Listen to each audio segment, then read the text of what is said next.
สบายดีพี่น้องมาเบิ่งเสียงยังห้องแกบแกบ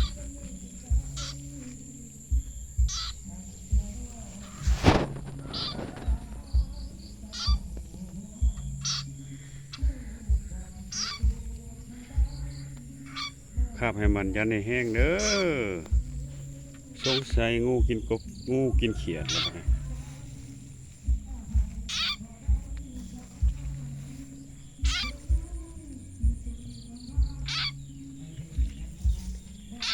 ห้องเสียงห้องได้ยินแต่เสียงพี่น้อง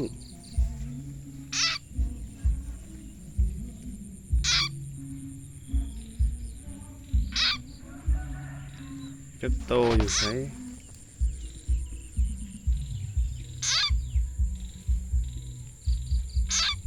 ยินแต่เสียงพี่น้องมาเบิ่งน้ำกันจะพายกินพายแล้วอ่ะเนี่ย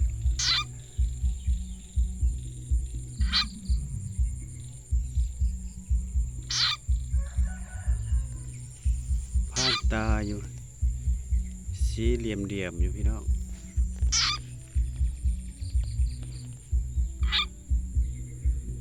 กินปบดินแห้งมันลดซอยได้ซ้ำนี้แล้วอันนี้ก็ได้ซอยกบก็เสียใจงูซอยงูก็เสียใจเขียดเอ้า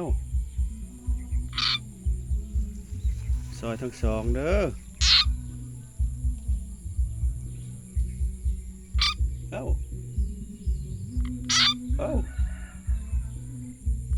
ปบแม่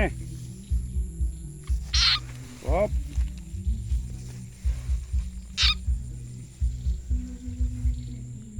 ปบ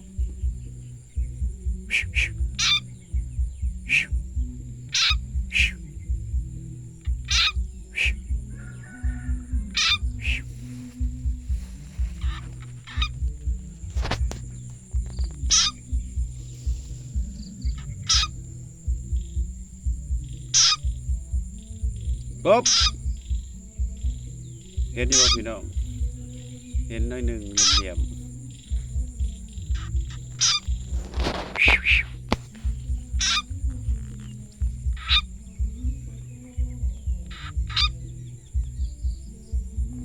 โอ้ยพวกเจ้าเนี่ยเนาะ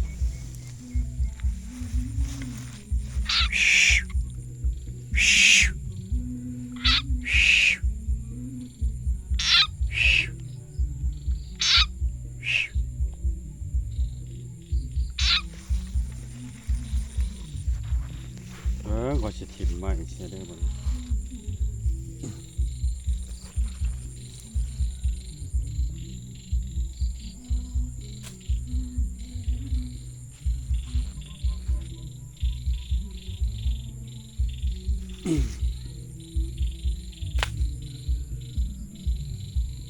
อ้าวมิดเจลี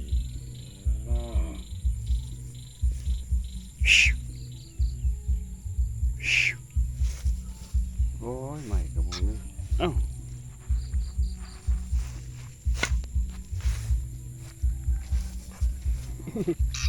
จะได้บ้างเนี่ยทำใหม่ก่อน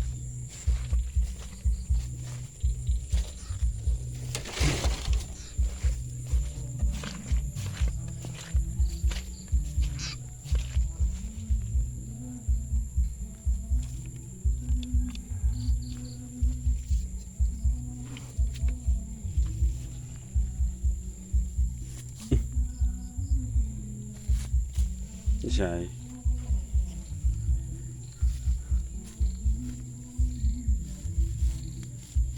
เข้าหู้เลยไปยังอ้าวโอ้ยเป็นหู้เลยพี่น้อง